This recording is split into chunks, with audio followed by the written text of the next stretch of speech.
Good day everyone, I'm Farah Rose Rabilas from Bitolad HE3. So for this video, I will discuss to you about the ironing equipment uses and care techniques.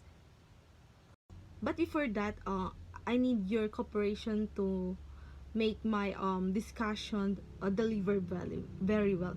So at the end of discussion, we will able to distinguish the different ironing equipment and their uses, determine the importances of ironing clothes, determine the different care techniques for ironing. The act of ironing involves taking out creases and wrinkles from fabric.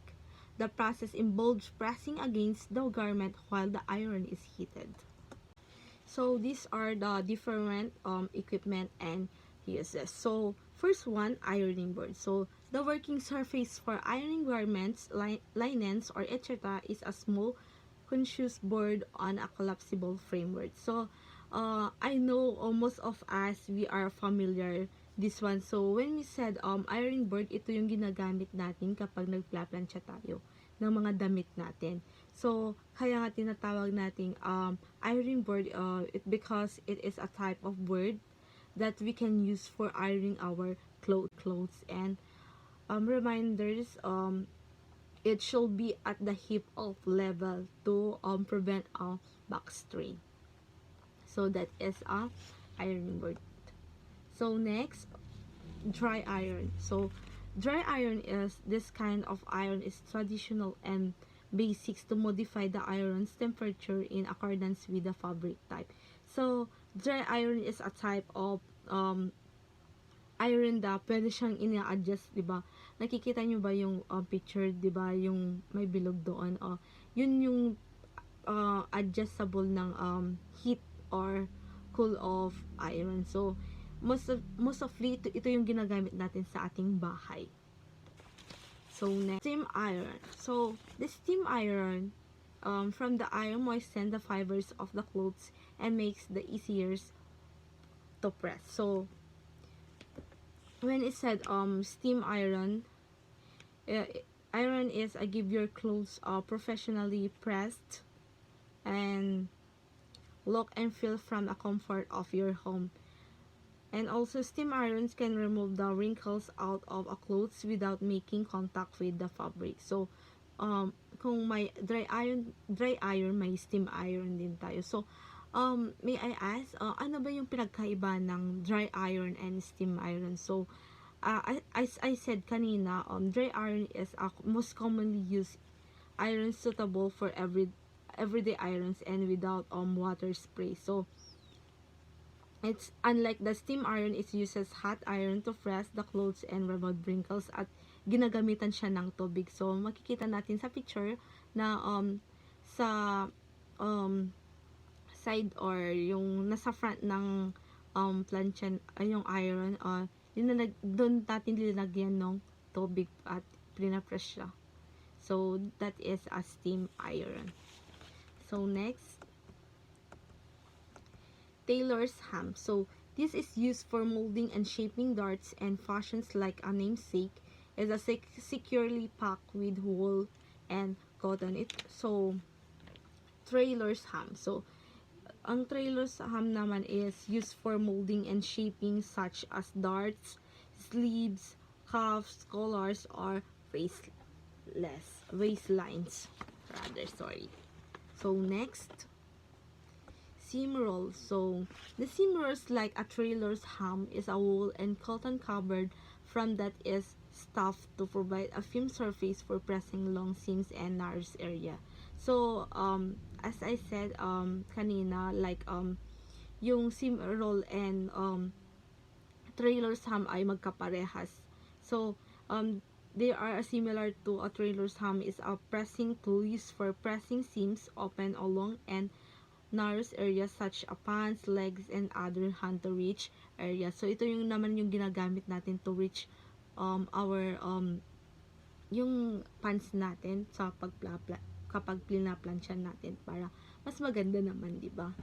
So, sleeve board. So, this solid wool is accessory with a cotton covers, includes a free arm and that allows the entire sleeve to be ironed.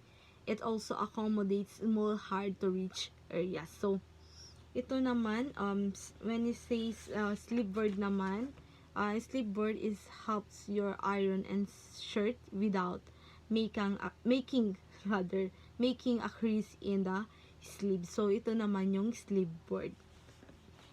So, next, silicone iron resting pad. It will help avoid to accidental burns and extends the life of ironing board cover. So, ito naman yung it will protect surface from heat, iron, and silicone rays. Bumps help your iron cool faster. So, yan yung silicone irons resting pad. So, next, pressing clothes. So, the pieces of fabric are used to protect the item being ironed.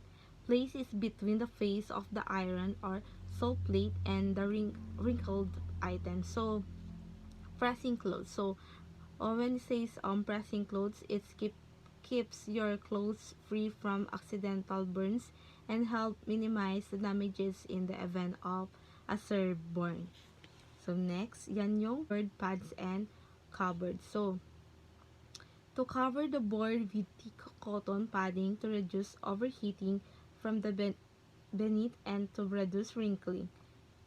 It will also need an iron board cover to keep the cover tight and wrinkly free. So, ironing board. So, it's a thick hip roof rather cover containing felt padding. So the purpose of this is to iron board pad is to allow garments to be ironed smooth without any lines or mark. So next, spray bottles. So spray bottles, it can be helpful to add a mist of dampness to particularly stubborn wrinkles and creases. So yan yung spray bottle.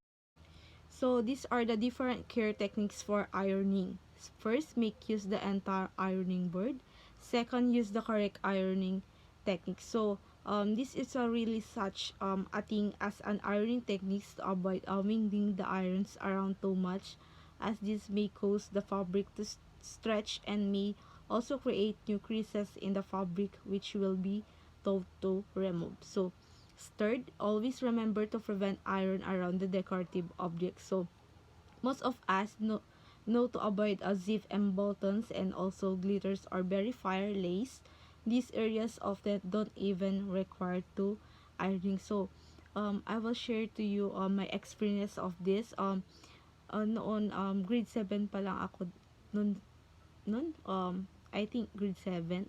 So, yung damit ko noon is, naplansya ko yung lace niya, yung parang citro, then yun nasunog. So please prevent in iron around the decorative objects. So seconds,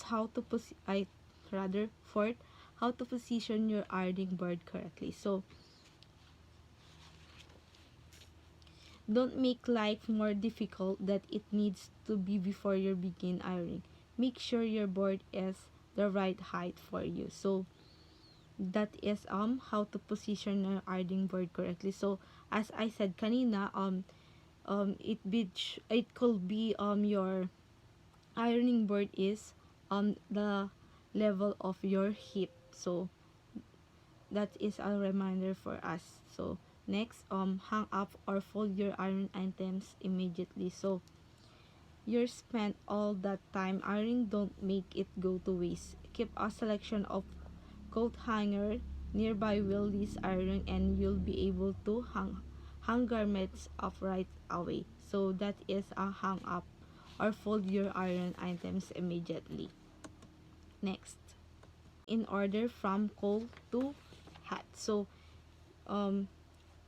before you begin ironing, take a few minutes to organize your items. So separate your items into different typer.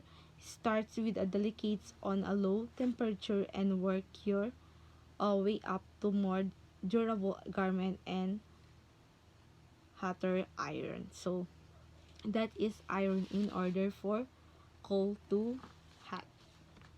Next, line your ironing board with aluminum foil.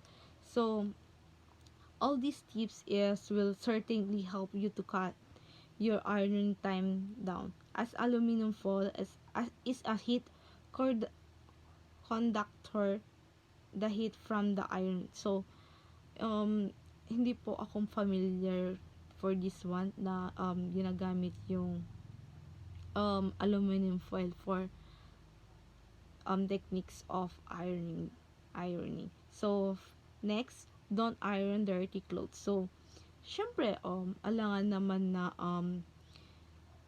yung iron mo ay dapat dirty, 'di ba? So, the same goes for ironing. If you iron a garment that unclear or spoiled, the heat will make the stain permanent. So make sure you're ironing clean, and this is easy to avoid. Just make sure your clothes are all nice and clean before you start use it. So this will be our reminders for of us when we are using ironing. Next, ironing is 100% cotton garments while it's still damp. So, item made from 100% and cotton are much easier than other materials. So, cotton creases can be extremely hard to iron out, and one way to help is tackle them whilst they are still damp, and the heat will create a steam when it hits and water helping creases to fall out. So that is in iron 100% cotton garments while still damp. Clean your iron regularly. So this can often happen when we fail to maintain our iron. It's just like washing machine and other um devices should be cleaned regularly. So dapat natin linilinis yung iron natin. So, but what's make ironing clothes so important? So, here are the several factors why ironing is important. So, first one, clothes look better for longer. So, by ironing shirts and dress fabric, your garments will maintain its shape and look like new for longer. So, this can improve their quality and ensure a long life. By ironing garments help fabric fibers soften and return to original state. So next, steam kills germs and eliminates mold. So ironing more physically, steam iron kills germs and spores leaving. So clothes are fabrics in type of hygienic shape. So next, ironing helps revise shrinkage. So by steam ironing the materials, you can help relax and flatten the fibers, which can restore the natural shape of the garment. So next, clean smelling clothes. So by ironing your clothes, the heat and steam of the iron will kill bacteria and remove smell, making your clothes fresher.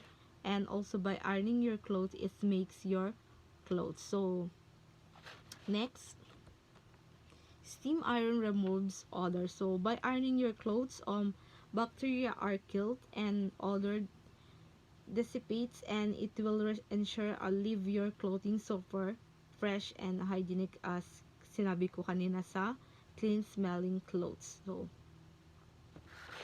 next, so these are your activity for the day. So the direction is identify the following picture. So you can identify the pictures in what is the type of equipment of this. It's important to remember that ironing has a various techniques and uses. It makes every clothes presentable in order to prevent problems with your ironing. So make sure you care for your iron and iron clothes. So ironing the clothes is very important to reverse shrinkage, remove smelly odors, eliminate molds, and also kill germs, and to maintain the quality of the clothes. So that's all. Thank you, and thank you for listening.